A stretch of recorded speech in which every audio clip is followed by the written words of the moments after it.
Hey everybody, I'm Bianca Rodriguez and you are watching or listening to, or both, You Are Complete.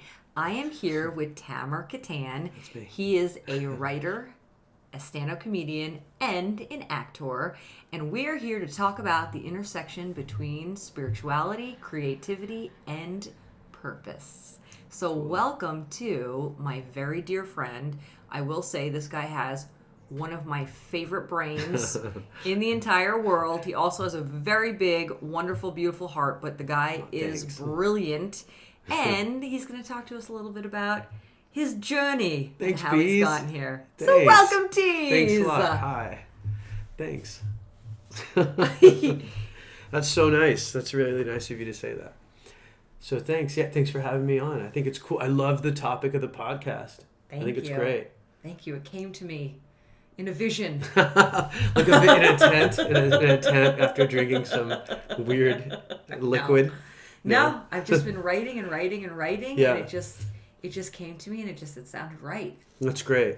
So let's see, because I think that intersection is you. Well, thank you. That's super nice. I think you mean you plural, right? Did you mean you didn't mean just I mean me. everybody. I think it's great that that's your philosophy, and because I agree with it.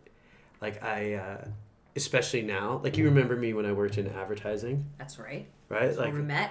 And I was really good at something I didn't like. Yeah. And I didn't realize how taxing that would be.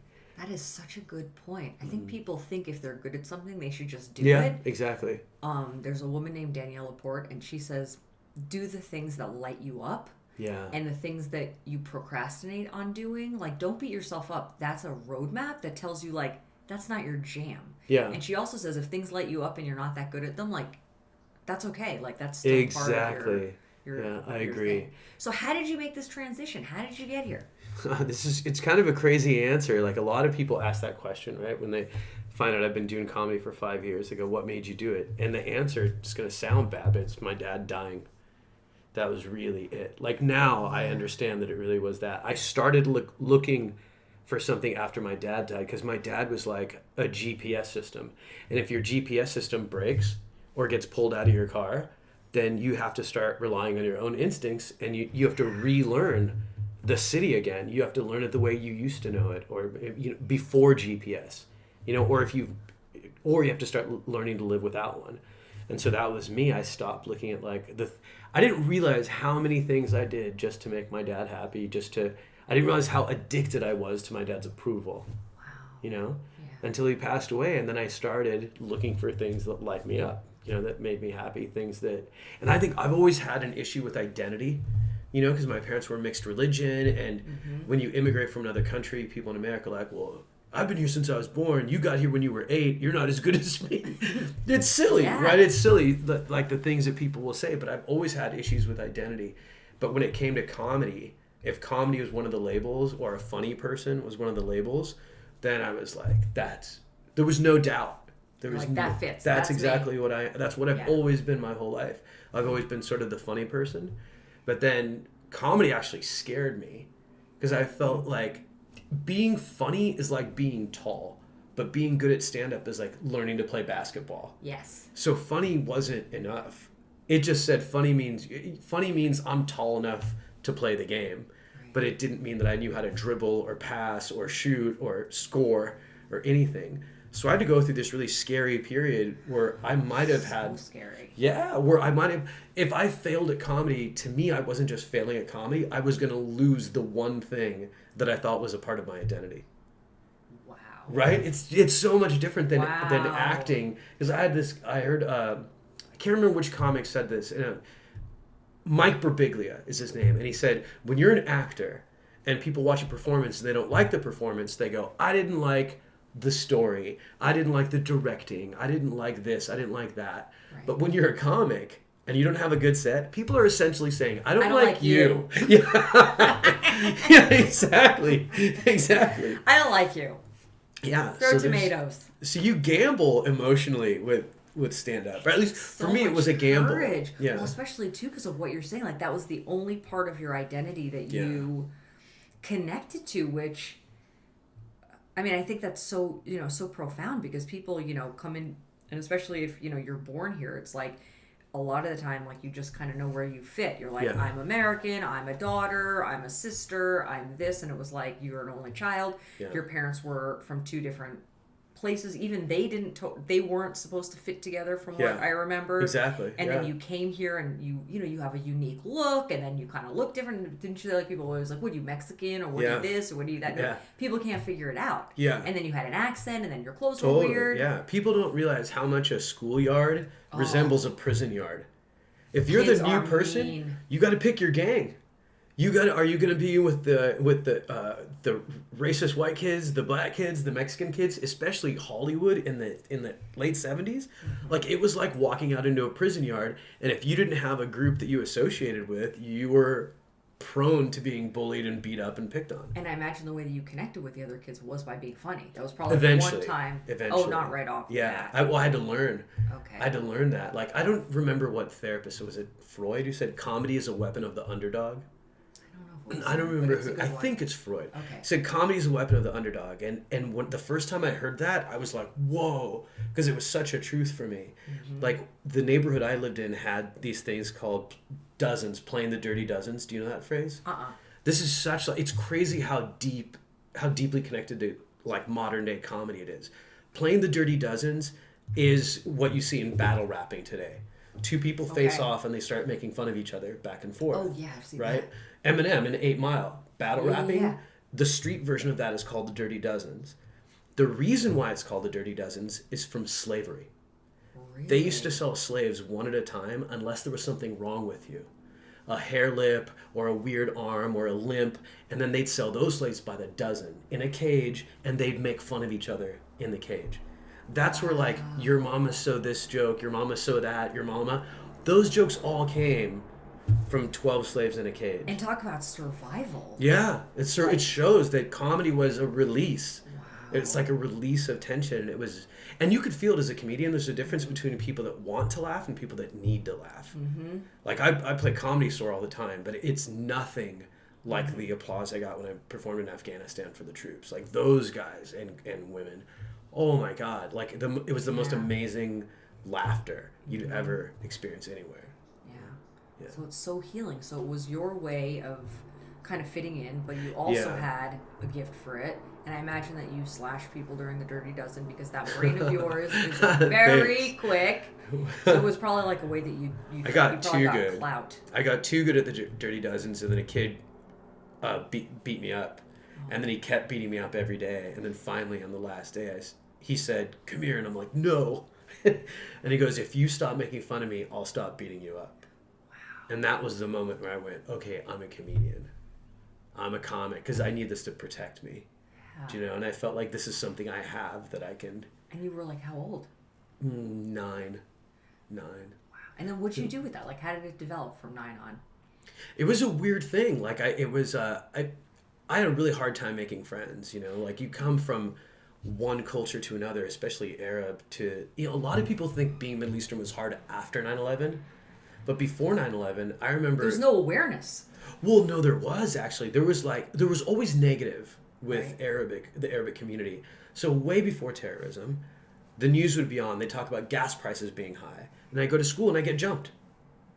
Because kids are addicted to their parents' approval. So these parents were stressed out or worried about bills, gas prices going high. Oh, those Arabs. And then those kids would go, I know one of those. And then they'd beat me up and beat me up and beat me up until I turned into a comedian. Like, but that's how it works, you know? Like, you learn, that's how I learned who I was and what I was and how to fight back. The only way I could fight back was, like... You're a big guy, though. Why didn't you just beat the crap out of anybody? I became a big guy. Oh, you know? I was a big guy? I was never... when I was a kid, I was pretty small. But then I started lifting weights, and it's almost like it was like a protective layer to get beefed up. Yeah, like one of my friends said to me, he goes, "You're such a nice guy, but you look scary." You do look scary. Well, I have a scar right here and all this stuff. And I said, sometimes in nature, the hunted dress like the hunter in order to protect themselves. Very true. Right? So I said I was less shark and more blowfish than any...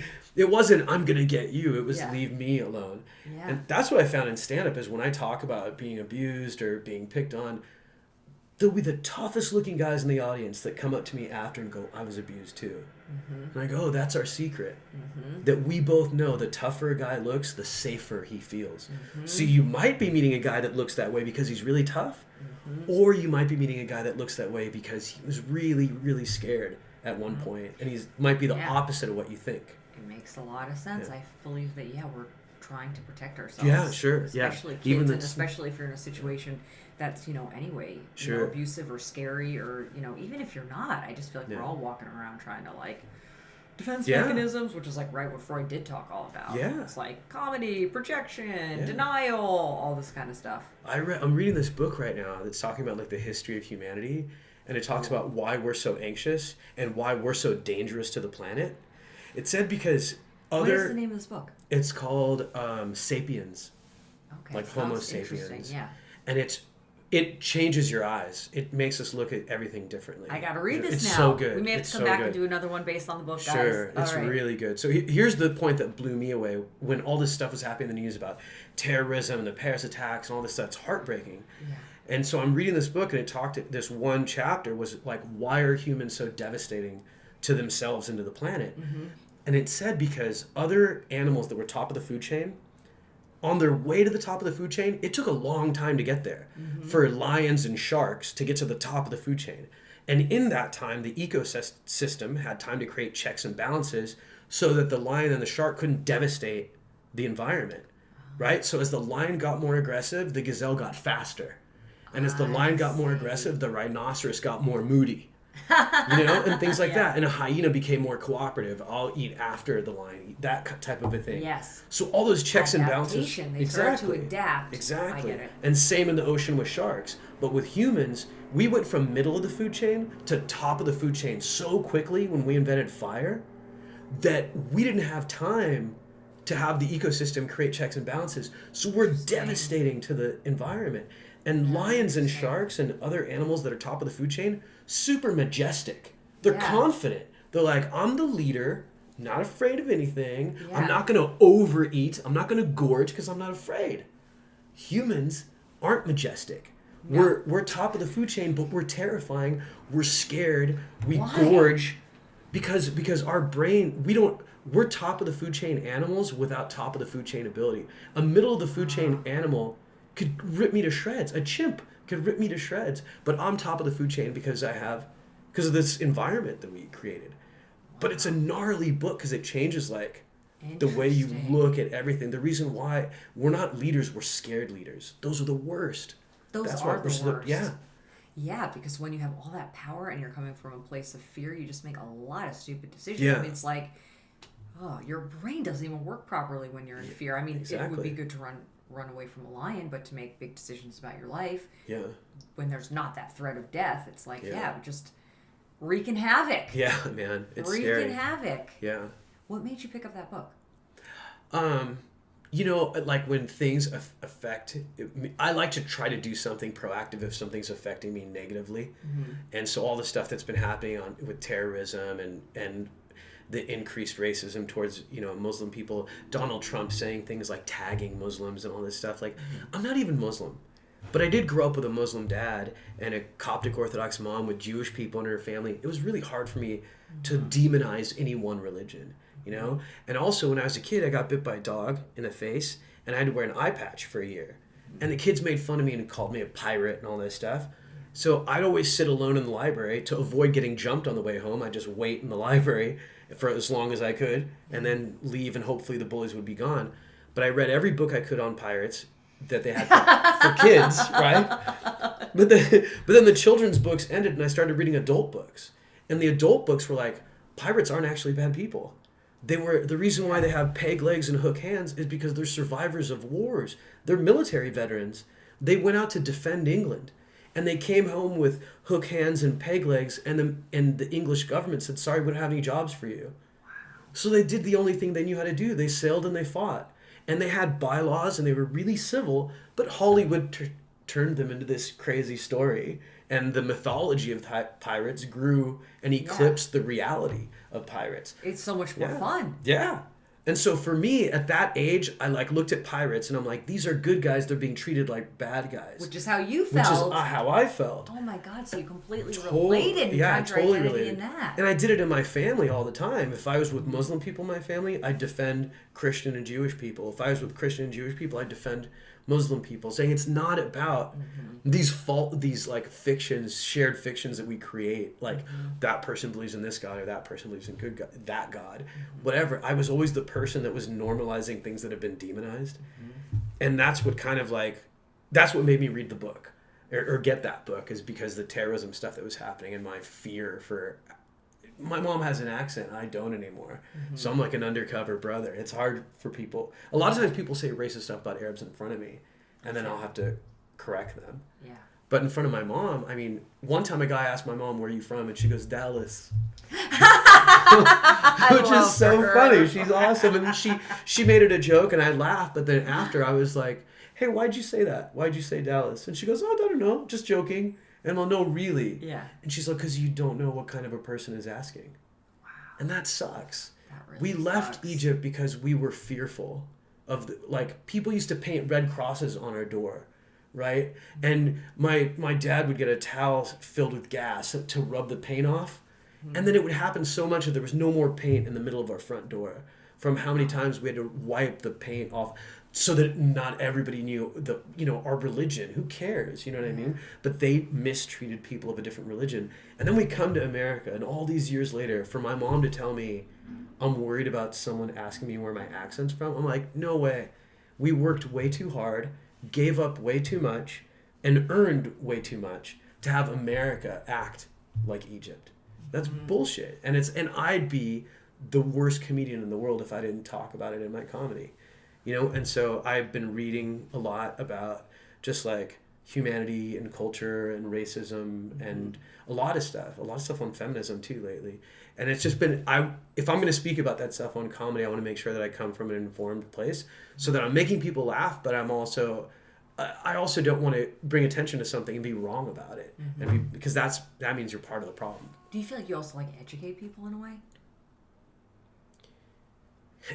I don't think about educate so much, although I guess it's probably what it is. I think the word I think it makes people think. Yeah, exactly. Yeah. Like Socrates, I love Socrates' definition of learning.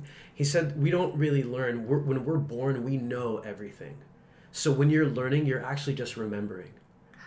Oh, I love that. And that's so in the you are complete vein. Exactly. For everything you need exists within complete. you. You are complete the way you are. You have all the answers. Oh, I got to get me. Yeah. That's why Socrates used the Socratic approach. He just would ask questions over and over and over again. And it would get people to their own truth. Their own truths and their own answers. So that's why I don't say educate, and I'd say persuade. Persuade or just get them to think about something from a different perspective. Look at it from another angle. Yeah. Will you tell me a little bit about, I feel like you, and I've talked about like how comedy's been so healing for you. How do you use that to heal? So one thing to do, it sounds like you help people, you get people to think about new things. And then I know you love to learn, so it's also like so exciting, I can tell, for you to read and learn and do all this stuff. And then you heal. Yeah, I definitely heal. How? Tell me. Well, it changes. Like, I have this thing called intrusive thoughts, right? Oh, I got some of them. Yeah. So, yeah, exactly. It's like, it's basically essentially like having a haunted house, right? Where I can see the ghost, but maybe not everybody else can. And it's like, and listen, I don't blame my dad for any of this. My dad was abused too, right? Like, and I learned that when I got older. Like, my dad used to call me stupid. So if somebody in my day job would say something as simple as, I disagree with you, I would react as if they said, I think you're stupid. Because that's what I heard. And then they'd look at me like, whoa, that guy's hard to work with. And really the problem was that I wasn't being present. I was dealing in my past. It was like you had the lenses on where like everything saw everything blue and people were like, that's red. And you're like, no, it's blue to me. Yeah, that's exactly. what happens. I know. So it lives in you. And it's a really frustrating thing. I mean, I told my therapist, how do we change it? She goes, no, this doesn't change. You're like a broken scale. We find out how broken. If you're 5 pounds off, you just step on, subtract 5. It works beautifully. He's like, but you're not gonna necessarily change that. You're just gonna get it more and more under control. He's like, just remember, for you right now, first thought wrong. And first thought wrong. The first time I heard that, I laughed, and I thought it was clever. And then I stopped, and the weight of it exhausted me. Wow, what do you mean? I can't just react. I know. I have to stop and pause and think. And Yeah. but the habit of each time that process gets shortened and shortened and shortened. Like the first time I tied my shoes, I had to go 2 snakes cross each other, 2 bunny ears cross each other, and it was a slow, painful process. But now I can do it with my eyes closed. It's true. And I think it's the same thing with that stuff, and that's how comedy's healed me. Is that I've had things that really affect me, and I think maybe that's why I'm a writer. Is that maybe something that somebody else can blow off, I have a much harder time blowing it off. And meditation helps quite a bit because it helps clean my windshield. You know, it's like a windshield wiper that gets away some of the dirt from the day. Yes. But comedy is, I'll take a moment. Like I had a fight with this guy on Facebook about a meme that he put on that I thought was really, really racist towards Muslim people. And he basically had a picture of planes crashing into the Twin Towers and said, how did we go from this to being worried about offending Muslims? And I was like, listen, man, there's even in ISIS, the largest organization, there's 30,000 members. Right? That's big and that's scary. But the KKK at its peak was 4 million. Wow. And no one ever interchanged racism and Christianity. And this is not a time for us to be separate. It's a time for us to be together. It's just a dumb thing. They're called terrorists, not murderists. So they work in terror. By you creating that, by you saying, hey, you guys, it's not 30,000 people, it's nearly 2 billion people that are our enemies. You're creating terrorists. You're saying, hey, there's a fire, give me some oil. And you're throwing it on. And it's so selfish. And I get it comes from a scared place, but it affected me. Because here's a guy I've known my whole life, and I feel like when he says stuff like that, here's what he doesn't realize. Racists don't ask questions. They don't ask to see your ID card. They don't ask what your religion is. They just do mean stuff to you because they think they're being heroes. So they come out and they see anyone with brown skin or an accent, and they attack. And that's the way that it works. And so for me, it really affected me emotionally, and it bummed me out, and I had to unfriend a person that I've known since junior high school. And then that night I went up on stage at the Comedy Store, and it was a sold out room, like 250 people. And in the middle of my set, I just started talking about it. I'm like, hey, you know what, you guys, I got in a huge Facebook fight today. And that got their attention. And I started talking about it and turned it into a joke. And I got this huge applause and a great reaction from the audience. And I said, hey, I think it's really healthy for all of them, you know, for you guys to hear a real Arab say this. Fuck ISIS. And the hugest roar, well, fuck them in the butt with a Durflin log that burns for eternity. And I started saying all this stuff. And the hugest, it was like a healthy, it wasn't just for me. They didn't just applaud for me. They applauded because they needed to release on that topic. Yeah. And so I felt like that moment was like such a magical moment between me and audience, where it wasn't me doing something and the audience reacting. It was me and the audience together releasing together. You know what I mean? Yeah, I think that's why group therapy is so I agree. powerful. Yeah, I think group therapy is really powerful. Like you got validated, and then everybody else got validated, and then there was like this shared experience where everybody gets to go, me too. Yeah. Me too. This is so stressful for me too. Yeah. Wow. And then it made me email the guy and say, hey, I'm sorry I unfriended you. And I go, and this is why, and I want you to understand where I'm coming from, and blah, blah, blah. Because it took away all those negative feelings, and it rewired it. It changed the story from this negative thing where I'm mad at a childhood friend to this positive thing where I had 300 people stand up and cheer. You know, it was great. So it was great. And it gives me, it shows that you can control your emotions. Sometimes that means by meditating. Sometimes, for me, I'm fortunate enough to have a stage. But you don't need a stage. You can meditate, you can talk, you can go to therapy, and all those things can take any negative feeling and turn it into a better one. Yeah, I like what you're saying, though. Like, it definitely takes action. Yeah. Because those intrusive thoughts, like, just to go on a therapy riff for a second, like, those intrusive thoughts come, and feelings are reactions to thoughts. That's all they are, and the feeling occurs in your body. So if you can change the thought or change your behavior around it, it can totally change the feeling. Yeah. And so it's like, for you, it's amazing because you get to take these things that are, you know, either stuff from your childhood that was, you know, difficult and upsetting, or even things that are, like, happening in the present, you know? Like what you just talked about, and be like, how can I have a different experience with this so that I can heal this. I can know what's going on. Wow. Totally. You said meditation a couple of times. Yeah. Tell me about your meditation. I love it. It's such a weird thing. Like, it's I don't know why I did it the first time. I don't know what made me do it. I think I was afraid of meditation at first because I thought it would change my personality. Interesting. Especially as a writer. I mean, writing comes from angst. Like Ernest Hemingway used to say, writing is easy. All you have to do is sit down and bleed. Like that's, do you know what I mean? Like you're supposed to be frustrated and angry. I was afraid of happiness. I was afraid of being happy. Comics are always afraid of being happy. Nobody wants to hear a guy go up on stage and go, everything's great. You get booed off stage. They want to hear why your life is miserable. That's true. And how you're going to make fun of it and make fun of yourself. Yeah. So I was afraid of it. But then I realized after I did it the first few times that this isn't about erasing. It doesn't mean that I'm no longer going to have bad feelings. It means that I actually am more able to examine those bad feelings with a more objective viewpoint. Right. Do you know what I mean? Before I was so emotional that I would only look at bad things from one perspective. Right. But now because of meditating, it dilutes my emotions a little bit, and not erase, but it brings them down to a place to where I can look at what I'm mad at a little bit more objectively. And now when I write about it, it's more of a universal truth. Do you know what I mean? Like it's more people will agree with me because they don't have to be in the same emotional state I'm in to get what I'm talking about. And it almost seems like, and I may be totally wrong about this, but it's like when you were describing before you were meditating, it was like an emotion would come, it would take you over, and you would not be in control. Yeah. But any emotion that you have, everybody in the universe experiences, because to be human is to have all those emotions. And now it sounds like you're able to get enough distance from them to examine what that emotion is and write about it in a way that speaks to everybody, because everybody's angry and sad and disappointed and joyous and free and everything, because that's part of being human. Absolutely.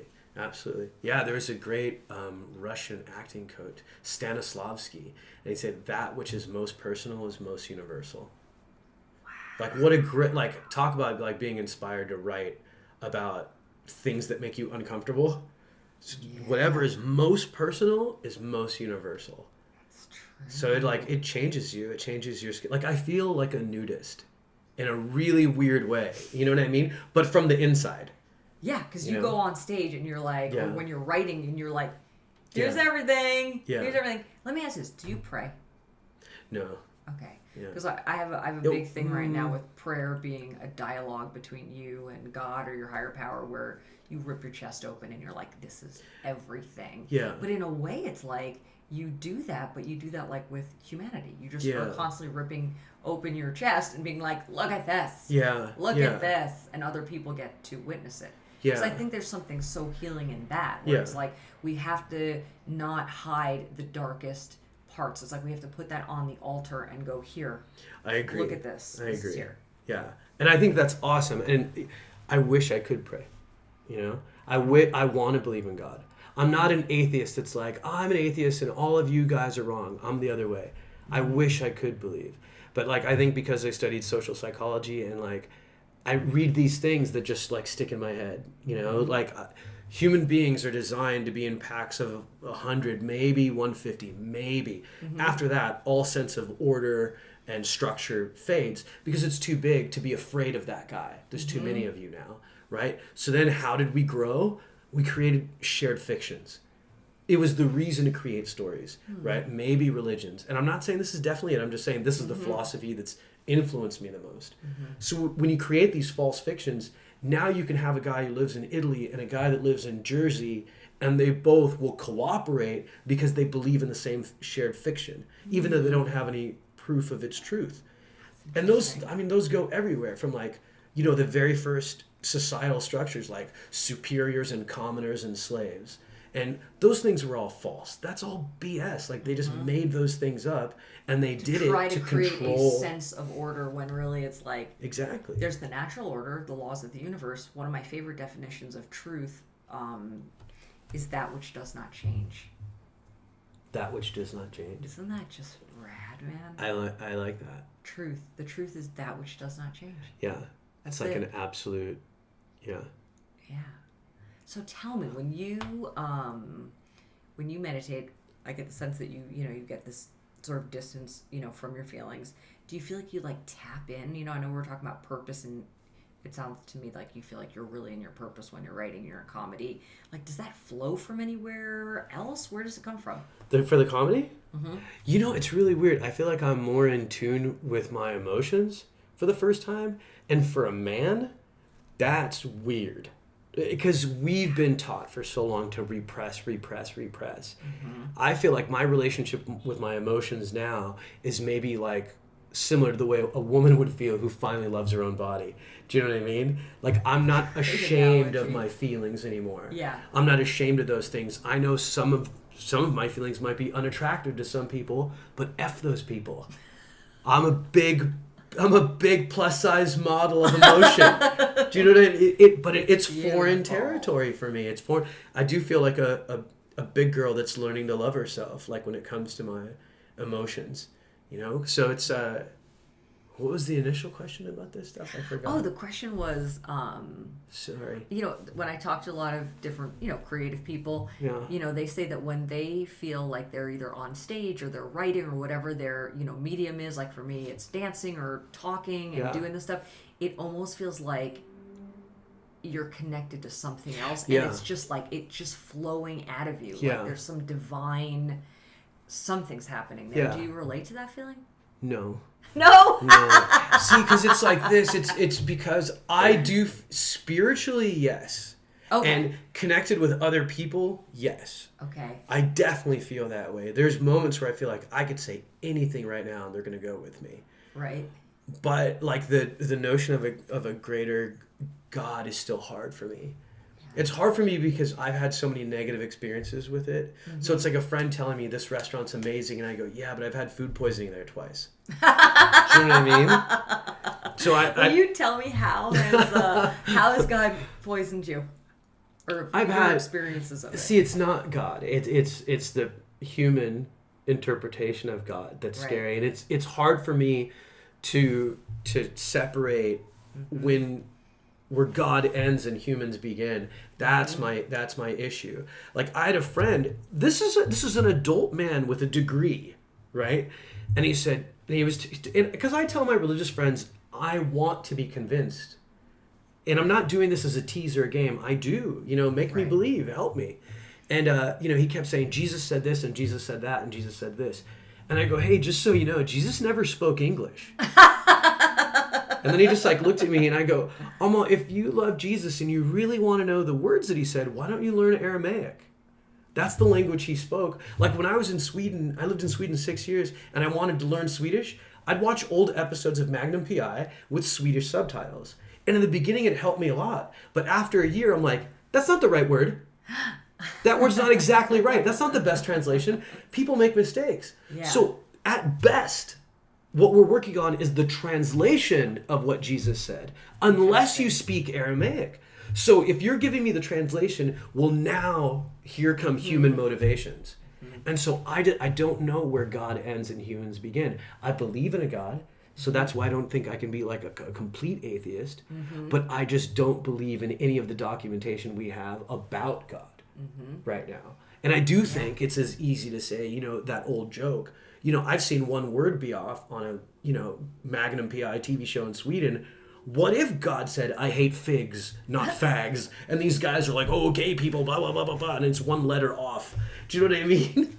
I know it's not a PC word, but I'm saying, it is. Have you seen that meme? God said, I hate figs, not no. F-A-G-S? Yeah, exactly. It's God said, what if God said, I hate F-I-G-S instead of F-A-G-S?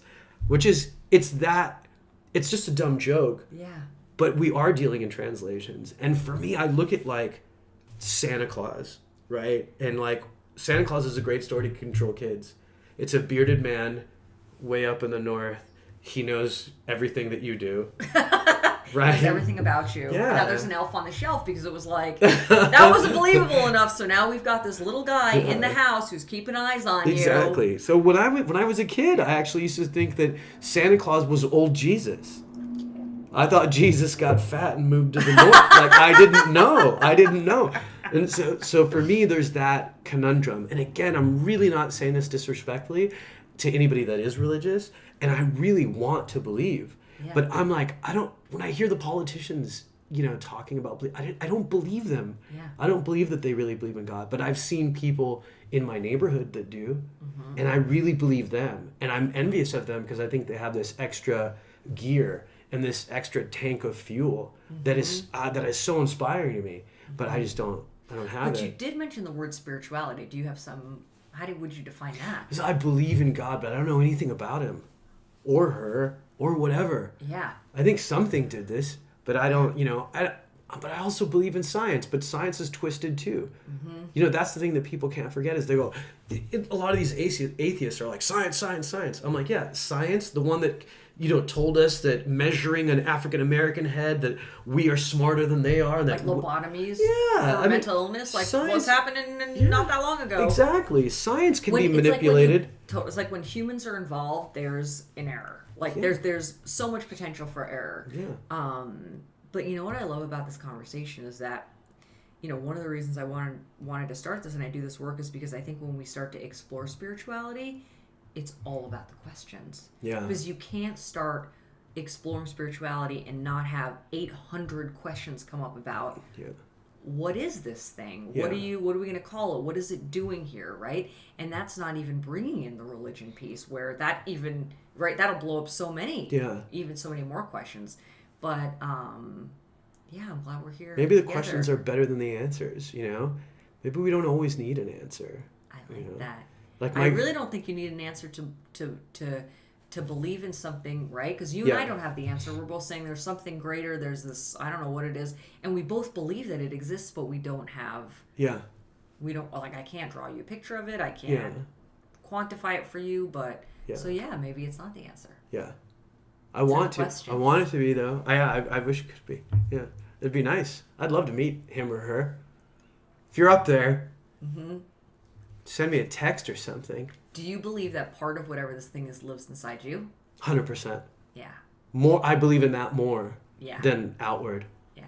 Do you believe? And that was kind of where I was going before with the do you believe that when you're in this flow or you're doing your work that you're somehow tapped into that? Yeah. Yeah. Yeah. I think the way Ira Glass described this in NPR, he said for every creative person, the frustration is that your taste is way up here and your ability is way down here. Oh, I so relate to that. Right? So people see this, but what you want to express is this way up here. And you have to keep working to close that gap. And when your taste and your ability match up is when you find your voice. And you can truly express and have people understand exactly what you mean. Ooh, where do you think you are in this whole thing? Oh, I'm still a little ways away. So low, too. Yeah. Let me ask you this. I get it in moments. I have these moments. Little flash moments. Yeah, where I'll make these tiny statements or these little bits. So there's, I have an hour of material, but if you ask me how much of that material is defines me as a comic, it's not the whole hour. Yeah. It's a small piece of that. Where you listen to that joke and you go, oh, that's the way Tamer's brain works. Do you know what I mean? Yeah. And that's his worldview. That's from his experience as an Arab American with a Muslim dad and a Jewish mom who grew up in East LA, which is such a weird concoction of things. But it's that uniqueness that's only you. But it's your truth. And when you're there, it's like, ping! It's like something happens. I know that feeling is so... You feel that when you're in a room with somebody. Totally. It's just it's so magical. Yeah. Man, so we get there just by keep doing the work. We keep going. We just gotta keep doing the work. Those are my two big words that I have above my desk now. What? Keep going. Oh. That's it. It's the same thing a guy yells out in the middle of a marathon when you're tired, right? Just keep going. All right, I'm making that into a poster. It's great. I'm making that into a poster. I'm putting that up. Yeah. It's a great thing to stare at when you're sitting down. It's great. Keep going. You're like, where? Keep going, yeah. Where? Yeah. I'm going to go take a nap. That's what I want to do. Yeah. Wow, this was very wonderful. Thanks, Bees. It's been great to see you. Me too. Yeah, it was great. Thank you so much. Sure, thanks for having me on. So I'm trying to devise 3 questions that I ask maybe at the end of every podcast. And so I'm just going to make 3 up right now and see if we have any good ones. And if you think of one, you tell me. Okay. What's your favorite time of day? I really, really enjoy sunset after the sun's gone down.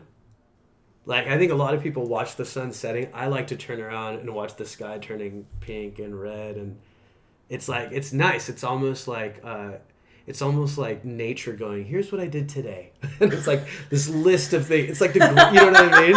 It's like the credits. Yeah. It's like, hello, another 24 hours of awesomeness. Yeah. Let's try Like, you know when again. a gymnast does this? Yes. At the end of its routine, it's doing all these flips and turns, and then it jumps down the ground and goes, yeah! And its arms go in the air.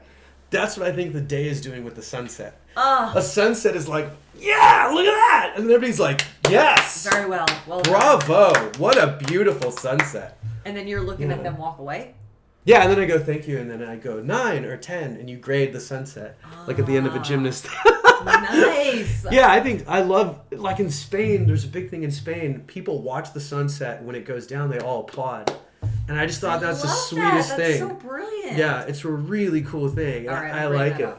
I saw a rainbow the other day, a full rainbow, and I ran outside and I started cheering. And No. I was like, oh my God, that's so amazing. And Oh my- one of my friends was like, you've now become one of my favorite people because I've never seen anybody cheer like that. But it was so exquisite. I was like, this is I mean, it was like the whole sky. It was insane.